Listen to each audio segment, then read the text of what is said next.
This episode of Greenhouse Grower to Grower is brought to you by Westbrook Greenhouse Systems, a trusted North American leader in complete greenhouse solutions. From structures and heating to curtains, benches, and full installation, Westbrook delivers systems built to perform and built to last. With a team known for long-term expertise and reliability, you can trust Westbrook with your next greenhouse project, whether it's glass or poly, open roof, or freestanding. Learn more at westbrooksystems.com. Connect with them on LinkedIn or visit them at major industry shows across North America.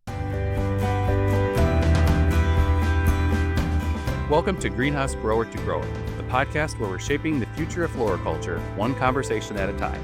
We talk with the growers, leaders, and innovators shaping tomorrow's greenhouse industry today. From market trends, next generation plants, and innovative production, to the challenges and breakthroughs redefining what it means to grow. I'm Brian Sparks, editor of Greenhouse Grower. Let's dig into what's next together. Jessie Jacobson grew up with an interest in horticulture, but when she became president and owner of Tonkadale Greenhouse in Minnetonka, Minnesota in 2016, her passion for plants expanded into a passion for building a healthy team and cultivating a positive work environment. At Cultivate 26, Jessie will join a panel of her peers to talk about practical approaches to onboarding, internal communication, leadership alignment, and empowering staff to tell your brand story. In this conversation, I talk about all of this with Jessie, as well as her takeaways from the spring 2026 season and her involvement in Midwest Women in Horticulture. So, Jessie, thank you for joining me today on the podcast. Well, thank you for having me. I'm looking forward to it. Absolutely. And I'm looking forward to hearing more about Tonkadale greenhouses and specifically what you're going to talk about at Cultivate, which we'll get to all that in a second. But before Sure. we get to that point, I just want to give some info for our audience who's listening to this who may not be familiar with Tonkadale greenhouses. If you can talk a little bit about the company and then your role there as well. Sure. So Tonkadale Greenhouse was started as a garden center or retail garden center before we even used that term back in 1947 by a gentleman named Bob Anderson. He Okay. was an African violet breeder and had you know, several specific named violets that he brought into the industry. I think there's one specifically now that you can still get called Bob's Omega. We just ordered one and we're going to try to propagate it and get that going again, which is kind of cool. Sure. My grandfather Bob grew the business and started selling roses and annual plants, veggie starts, as many garden centers. That's how they get their start. Sure. My grandfather bought the business in 1978, and the idea was that he would pass it on to his son. Unfortunately, my uncle was injured in a car accident his freshman year of college. He Oh, was out wow. of art school. So that didn't play out exactly how it was supposed to, quote unquote. But Mhm. he continued to work in the business for several years. And then I came on the scene after college. I studied horticulture and biology at the University of Wisconsin-Madison Okay. and jumped right in. Um, we have a growing range separate from our retail garden center. And I spent my first several seasons learning how to grow plants. So um, 21 years later, um, I'm still pretty good at growing plants and have spent the last 2 years mentoring a grower at the growing range. I bought the business from my grandfather and grandmother April 1st of 2016. So I Okay. have owned the business for 11 springs. And I'm just very grateful for the opportunity that I have to serve the community that we're in. Yeah. And it's been just an amazing journey full of all kinds of learnings, let me tell you. Oh, I'm sure. I'm sure. Well, and that process of moving a company from one generation to the next is, of course, never an easy thing. Right. Looking back at that, how did that process go, and how did that, how did your Mhm. experience kind of, working in the greenhouse prepare you for them becoming owner of the company? Well, I really, I guess a value that I've always had is hard work. I think I learned that at an early age. I learned that from my grandfather. Um, so I've always been a hard worker, and I really did kind of try and get involved in as many aspects as the business as I could. And I really haven't been afraid to do anything. I love to like be hands on, get my hands dirty. I'm not afraid of hard, dirty work. Okay. So I've kind of done everything up and down the company. I had a mentor throughout who I actually just had lunch with today, which is kind of just a fun fact. I had a mentor along the way. She started as a consultant with the business and worked as a buyer and merchandiser Okay. um, throughout her career, and really kind of taught me everything she knows about um, building a design driven garden center with high perceived value, Sure. um, and just driving that customer experience to continue to improve year after year. And yeah, I owe a lot of what I've learned to, I guess, my grandfather who taught me how to grow plants. I still use many of the techniques that the legal, let me say, no, I still use many of the techniques that he taught me, 21 Yeah. years ago. And then the talent that my mentor showed me and taught me in the beauty of design and um, creating, I don't know, where are my words? Just in the design and presentation of the product we sell. Yeah.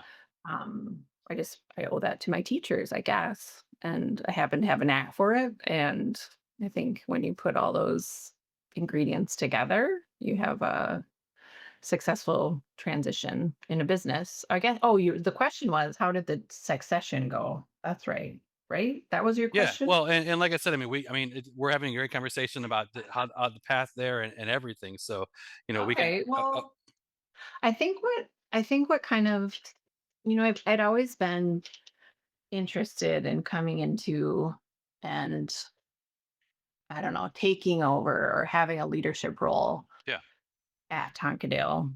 Um, but it's kind of a scary thing. And as I got older, got married, had children, we kind of got to a place in my life where it was um, like at this point in my life, I can no longer just be an employee. I either need to go for it and therefore really excel in the business and Yeah.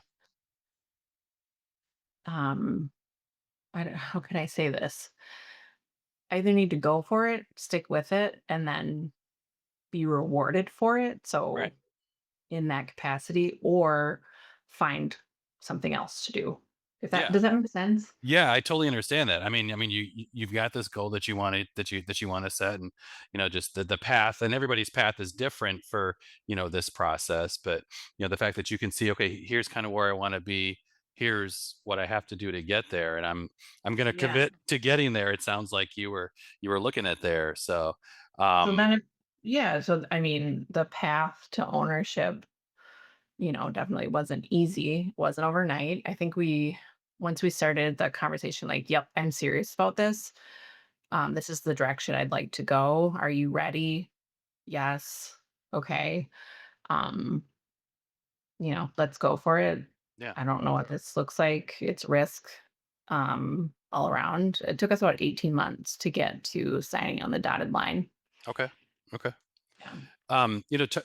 Looking back at when you were mentioning the mentor that you've worked with along the way, and I'm sure that's got to be really valuable too for somebody coming with the plant background. But I mean, if you don't focus on, especially if you're looking at the garden retail side of things, if you don't focus on design, layout, customer experience, all that sort of thing, I mean, your background in plants can only get you so far when you're working with the public on building an actual retail garden center. So I got to imagine that was really valuable as well.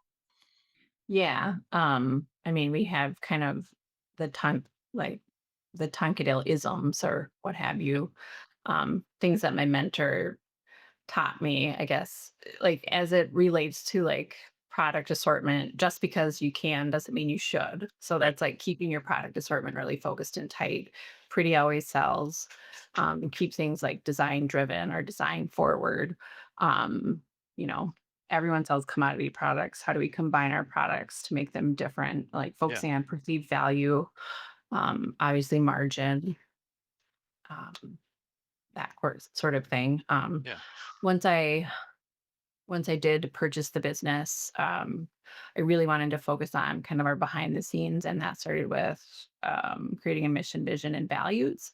And then that's just kind of been the guiding light for all the work that we've done since, so that Okay. we know who we are and we know where we're going. It's always Yeah. something to fall back on or consider when making decisions or deciding which direction to go. Yeah. Well, and you mentioned some of those products there. So just looking at this year, um, in terms of product performance throughout this spring, how did spring go for Tonkadale? Was there anything that maybe surprised you or trends you noticed in terms of, what's selling better than I expected, or maybe honestly on the other side, what struggled this year that we maybe had higher expectations for than we should have?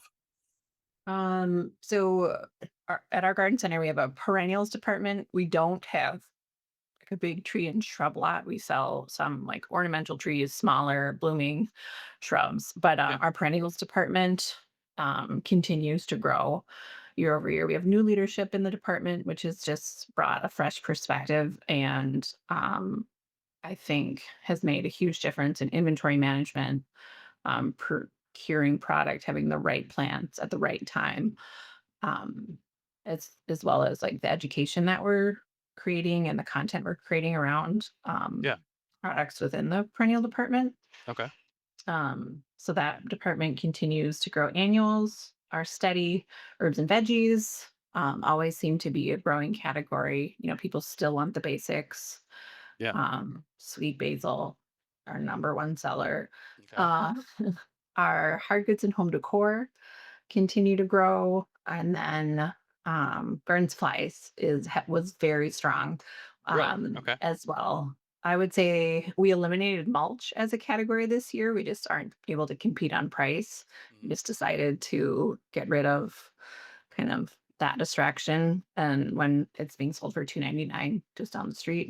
Yeah. So we got rid of the mulch category and really focused on the baked good products that we know that customers will be successful with. So a really simple offering, purple cow compost, and then we created two in-house potting soil blends, um, a indoor potting mix and a cactus potting mix, along with Okay. our outdoor potting soil, which we've sold the same blend for years.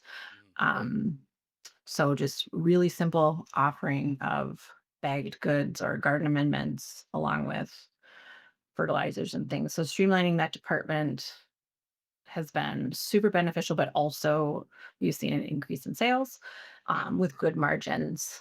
The containers department, so anything from like a tabletop container for an indoor plant up to, big containers for your patio or porch is Yeah. a category that's slowed down. I think people are maybe being a little bit more careful about big purchases. Okay.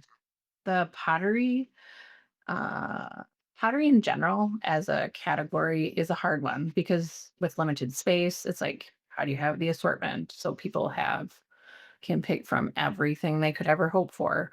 Yeah. Um, and then I guess it's just those price points too. People might be holding off on bigger purchases, or I guess I think it's kind of to be determined what that exact assortment looks like in future years. There hasn't been a ton of product development Mhm. or new items in the hard goods or pottery marketplace, so it's like remixing Okay. and available. So hoping to see new our customers want to see what's new and what they'll Sure. be successful with. Well, it But sounds like otherwise, you've been able to maintain, because I know there were those questions coming out of the pandemic. Are we going to hold on to these extra consumers that we gain? And it sounds like that's been a nice success story for Tonkadale. It sounds like being able to I maintain mean, these gardeners. we've definitely dipped. I think our strongest year was 2022. I don't have numbers in front of me, Okay. but those early 2020 years were our strongest years, and there's definitely been a dip and a plateau. Um, but I think that the core categories that got us to where we are today Sure. versus the trend categories continue to be strong and continue to grow. So that's like, I mean, you can't run a business on trend alone because Yeah, we've no, seen that's what happened to all of those trendy shops. They're just not open anymore. yeah, that's a great point. That's a great point. Mhm. Yeah, I want to shift a little bit and talk about. So we've, as we're having this conversation, we're a little less than a month out from Cultivate, and I know that you're involved in one of the panel discussions there that kind of digs into some issues related to HR and marketing. Can you kind of maybe talk about what that panel's looking like, some of the key areas that you want to address during that discussion? Yeah. So my good friend Liz, who is the marketing director at Mahoney's and is leading the panel. I am going to be up there with a talented group, Sarah from Down to Earth Garden Center, Wisconsin, and Mick from Mulhall's. And then myself. I think we actually just had our planning meeting yesterday, and Okay, we're all cultivate veterans, panel veterans. I mean, I've been going since I was 18 years old, and sure. I'm not 18 years old anymore.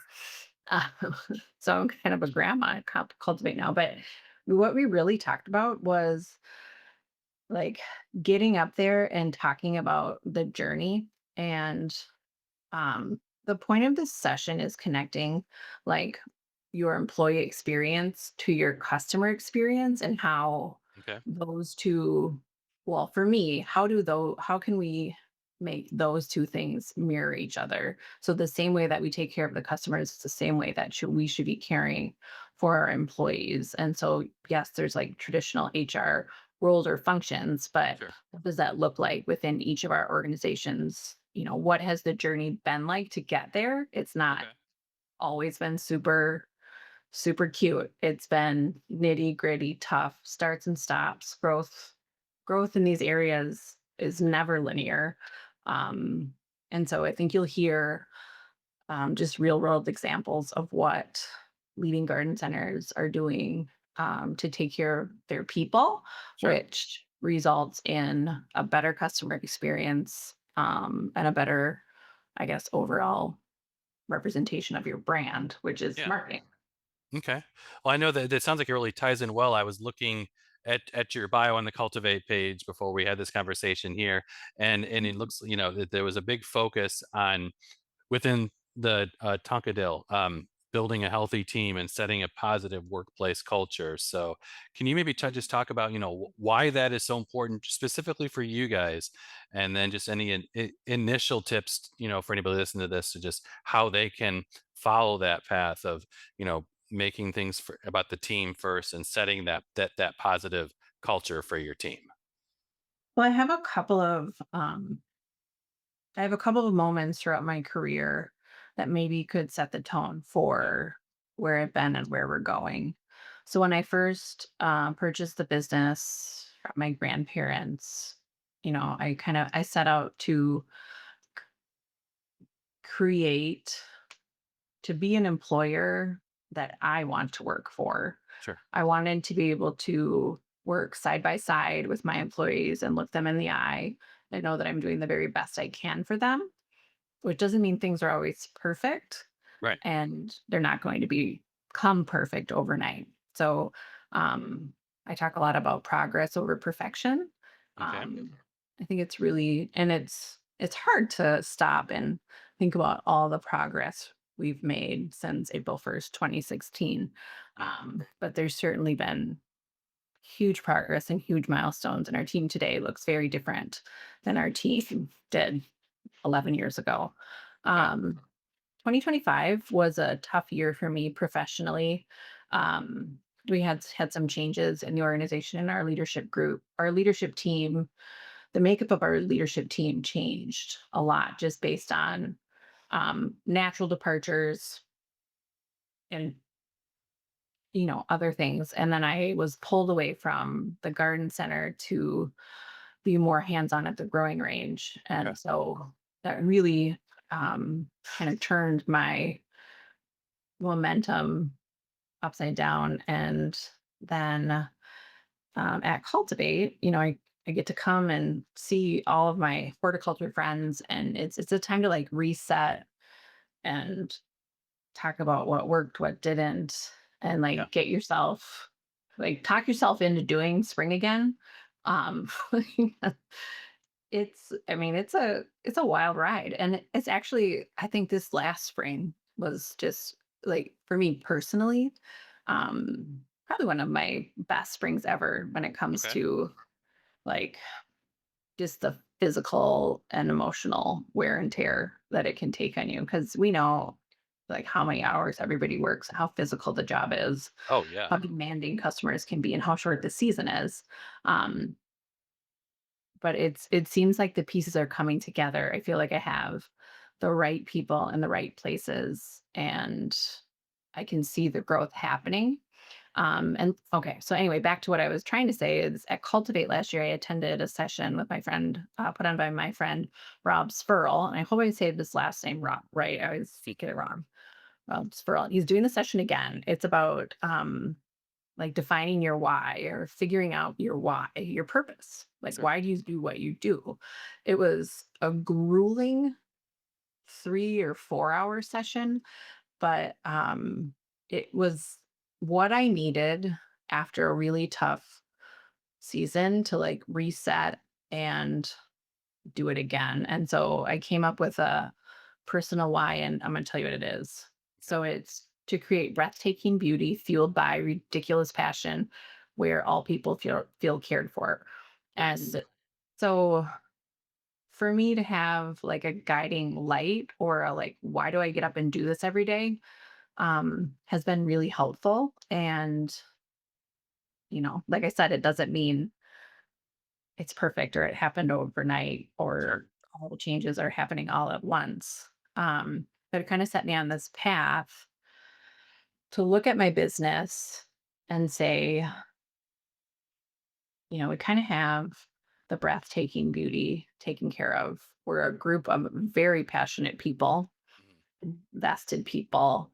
And then I care for my employees. I do the best I can for them. Yeah. But how do we take that care to another level? And what do these employees deserve in their day-to-day kind of experience at Tonkadale? So I brought in an HR consultant at the end of last year's October, and we did their version of a HR assessment. It was called Next Level Assessment, where they identified strengths and areas of opportunity, Yeah. created a roadmap, and got to work. Like I said, growth is not linear. Um, we ended our consulting relationship at the end of February, kind of with the recommendation that we hire someone on full time Okay. to work in that capacity just based on our like day-to-day needs Yeah. plus project work that was outlined in the roadmap. Mm. And so I'm always had in my mind that I wanted to create a position in a company called the director of employee experiences. Okay. So I've had this working job description going for a long time.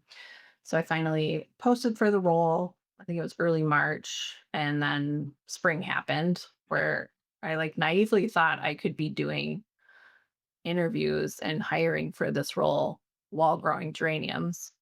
Didn't happen.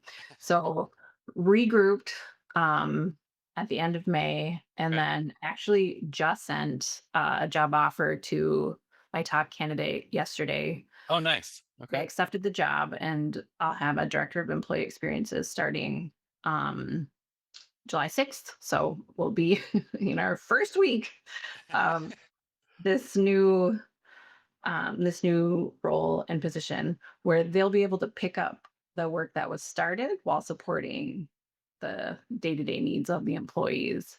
Sure. And um,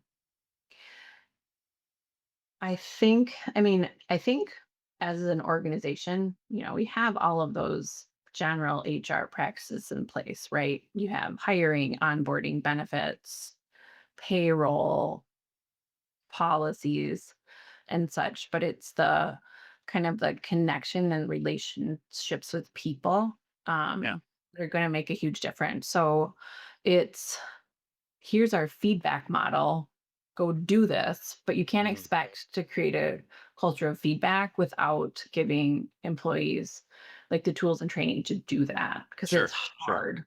And And the comfort so, too, I would imagine at the same time, the yeah, I mean, flexibility to do so.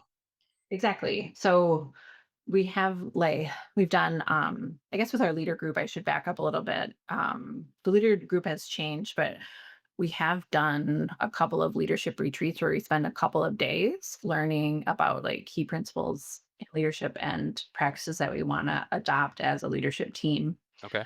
Um, so we have so much foundational things happening. It's like I need a partner to walk beside me to help implement and support all of the ideas Yeah. and kind of this people-centered approach, um, which I think will just, continue to like elevate everything at Tonkadale, including the customer experience. Yeah. It's funny. I wonder because in our surveys that we do, one of the questions we ask in our State of the Industry survey is, "Do you have these specific roles at your company?" And I feel like now I should add this role that you've created to that survey just to see if that's something that other folks are looking at. Because I mean, it's important. Because I mean, you can, first of all, there's the importance of stepping beyond the day to day, which I mean, as you said, it's not easy, but you have to have that mindset sometimes. But then also just look beyond all the processes and really dig into those and see, okay, how do relationships define what those processes are? How do they affect what those processes are? And if you don't have both of those in place, defined set of processes and a defined way of knowing how you're going to work across your team to make that happen, neither one's going to work. I don't think if you're doing those in their own isolated areas. So at the end of our HR engagement with the fractional HR consultant, I shared with the team like about the HR transition and what's next. And kind of what I did is I recapped all that we had accomplished, um, and some of the opportunities that we had, that were identified in our HR assessment. So the opportunities identified were how we measure success, Mhm. creating clear expectations, a feedback rich culture, increasing accountability, applying policies and procedures consistently across all departments, leaning into one of our core values. We have five core values, but the core value, courage and kindness, was the one that we have an opportunity to dig into more and lean into more and learn about how to use that value every day. Standardize processes, which is probably true for every organization, creating more visibility to tools and resources. Um, um, Creating clear channels of communication. So if you have a question, if you have a conflict, if you need coaching, how do you elevate those concerns? What are the clear channels? Okay. And um, just continuing to create a professional workplace where people feel included, and communicated to. So those are the opportunities identified. And then I just said my HR goals remain the same, to equip leaders to drive operational excellence in day to day business operations through clear, consistent, and accountable leadership. So that's Mhm. number one. Number two, to drive strategic HR and leadership investments that build capability, stability, and future readiness with leaders and team members feeling cared for and supported. And to define clear structure for all people processes that drive scalability, proactive leadership that strengthen organizational effectiveness across all roles and teams at Tonkadale.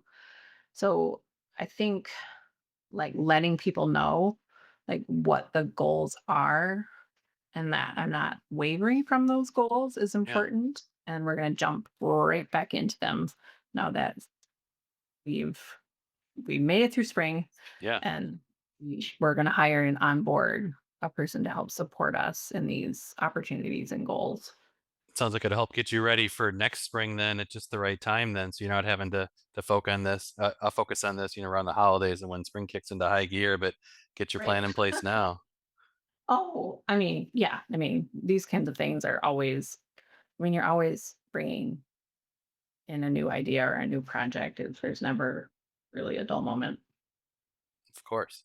Um, Before we look ahead to the future a little bit, I do want to ask about a couple of other things. Uh, the Midwest Women in Horticulture. I know that that's a program that you're involved in. Can you kind of talk about, how that's developed, your role in that, and kind of where you see things headed with that initiative?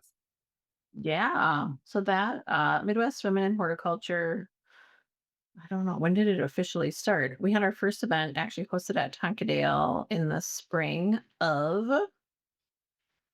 2024. Okay. Yeah, March of 2024. And I think most people probably have heard of the company Monrovia. Mm. Our sales rep at Monrovia, Suzette, is always just a huge advocate and cheerleader for all of the garden centers in her territory. And, we've become friends over the years. Yeah. And I kind of was just saying, like, Suzette, you kind of have the keys to the kingdom. Like, help us get women in the industry together, women leaders in the industry. Like, help, like, set up a happy hour. Yeah. Let's just get together and learn about each other's businesses and support one another. So the idea was just kind of to create more connection. Sure. And, we kind of went back and forth like, oh, we should do this, we should do this, we should do this. And that went on for a year and a half or something. And then flipped the calendar to 2024 and said, we're going to make this happen. Yeah. So I and Susie Bachman from Bachman's CEO of Bachman's got together and outlined like a mission and values for the organization Okay. and set up our first event. And kind of like, okay, let's see how it goes. It was pretty scrappy. Um, Tonkadale hosted, we were able to host 75 women Yeah. that sold out right away. I think we only charged like $10 or $15. And then we had some programming. So it was kind of a happy hour or a bit of a social time. Mm. And then I presented on my leadership journey at Tonkadale. And then after that, we did some networking at each table or round table discussions. Uh, le- um, we had a moderator, Okay. employee from Tonkadale at each table help being Oh, moderator nice. the discussion. Okay. So it was just a really lovely event. And, we could only accommodate so many people at Tonkadale. Right. So many people are like, well, I'm going to come to the next one. When's the next one? So now we've formed an advisory group, which Okay. I think we were supposed to meet tomorrow, but turns out we have to reschedule. But we're meeting a couple times a year. Um, we have a logo, brand standards, a vetting process for companies that are interested in hosting an event. Our goal is to host two events per year, one in the early spring and one in the fall. Okay. And then we just have kind of guidelines for what the event should look like. And each company can kind of tailor it to what they're good at. But Yeah. generally, it looks like a tour, um, kind of a connection time, social time, speaker, and then networking for roundtable discussion. So our goal is to have two events. Minnesota Nursery and Landscape Association, so MNLA, has been very gracious in helping us with some of the admin for the group. Okay. Um, we'll now we'll now need to take some of the ticket price and pass that back to MNLA for just those admin type costs. But like, we don't have a budget, we don't have a bank account. Um, we're just kind of in the early stages of figuring out like what this could look like. Yeah. But really, I mean, the main point of it is just connecting women in the industry. And what people are looking for most is, well, we do a survey after each event, and the surveys consistently reflect women want to feel supported and learn more about leadership. They want to be mentored. They want to learn about balancing like the demands of the workplace and the demands of outside life. Yeah. They want to learn about, you know, how do I take care of myself and still do spring? um, and then I still think there's issues that are unique to women in workplaces. Mm. Certainly, things are different than when I started 21 years ago. Um, I do have the privilege of owning my business and being at the top of my business. Sure. But, women do face very specific challenges still within our industry or within workplaces, and they need support navigating those. So Sure. I think we'll start digging into more of those issues that are specific to women and women in horticulture as we go and as we develop as an organization. Sure. Our last spring event was at Dan and Jerry's. They're actually they're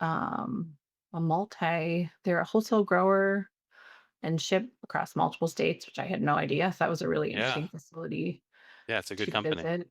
We Bailey's hosted. I'm gonna forget someone. Bachman's hosted, of course. Skirton's hosted. And then coming up this fall, we're gonna be at Nelson's Nursery. Um, and then the following event, I think, will be at Tangletown, maybe out at their farm. Okay. I don't have the exact, maybe I Sure. don't have it all in the right order, but yeah, it's pretty exciting. And Yeah. I think that, you know, it's become bigger than we thought because now some of the events are maybe 200 women coming from Nice. Iowa, you know, different parts of Minnesota, of course, Wisconsin, possibly North and South Dakota, Mm. which is really cool to see. So who knows Yeah. where it will go? We definitely need someone who's who's an expert in like running these kinds of organizations because I personally have no business being in charge of anything quite like this. But I certainly want to be involved to make sure that like the roots and like where we started remains intact. Yeah. So purpose of the group and uh, I mean things like that. So Sure. Sure. That sounds like exciting for the future there. And speaking of excitement, as we start to wind down a little bit, what is when you look ahead to the future, not just of Tonkadale, but of this industry as a whole, what excites you the most about the future of this industry and where we're headed? one thing I say to myself on my whole drive to work, I actually said it to myself this morning, is see the good, see the good, see the good. So I just say that to myself the whole way to work. Yeah.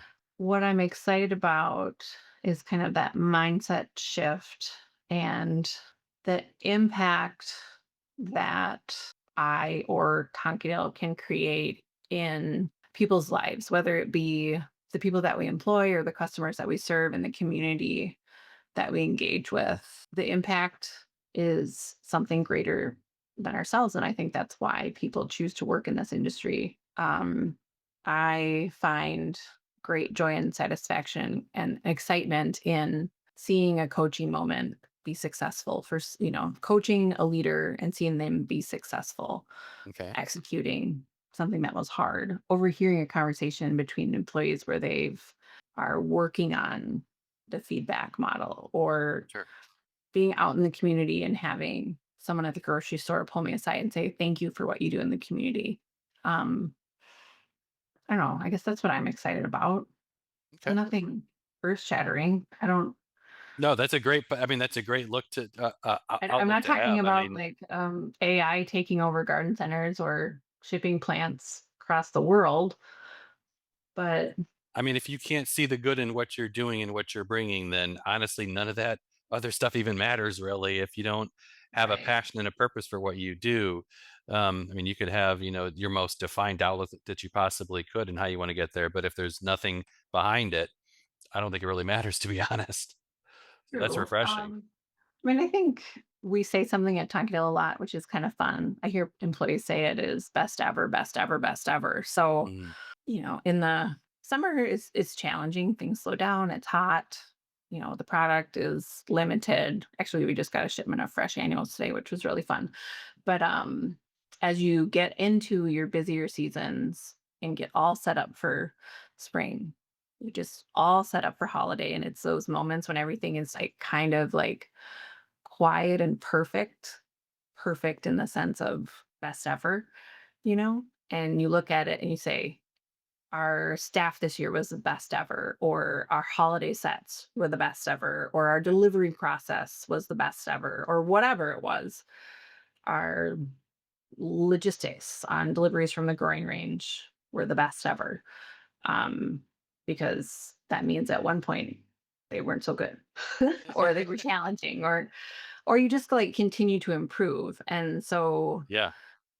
uh that's just it's really fun to say this is the best ever. And when you think everything's already pretty great, um, I don't know, I'm not trying to like toot horns or be braggy, but it's fun to see employees feel like this is the best ever and I did this or Yeah. that kind of stuff. That's what I'm excited about. I don't know why else like I mean, I think yeah, that all why else makes would we perfect do this? sense. I mean, Or why like what like it's hard work.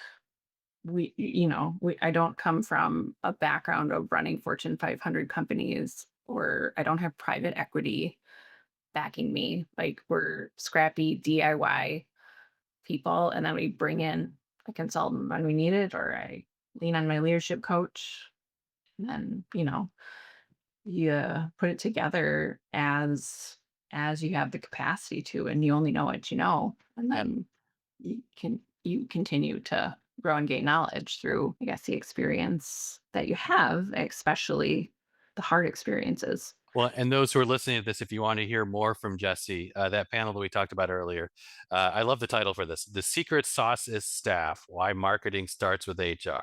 And that takes place on Sunday, July 12th at 2:45 at Cultivate. So if you're there, make sure you attend that. So I think you got a nice preview here and a lot of exciting things happening at Tonkadale and for you as well, Jesse. So appreciate your time on the podcast today. Well, thank you for having me. This was a fun conversation. It's fun to talk about why we do what we do. Thank you for joining us. You can learn more about this and other topics at greenhousegrower.com, and you can also follow Greenhouse Grower on LinkedIn.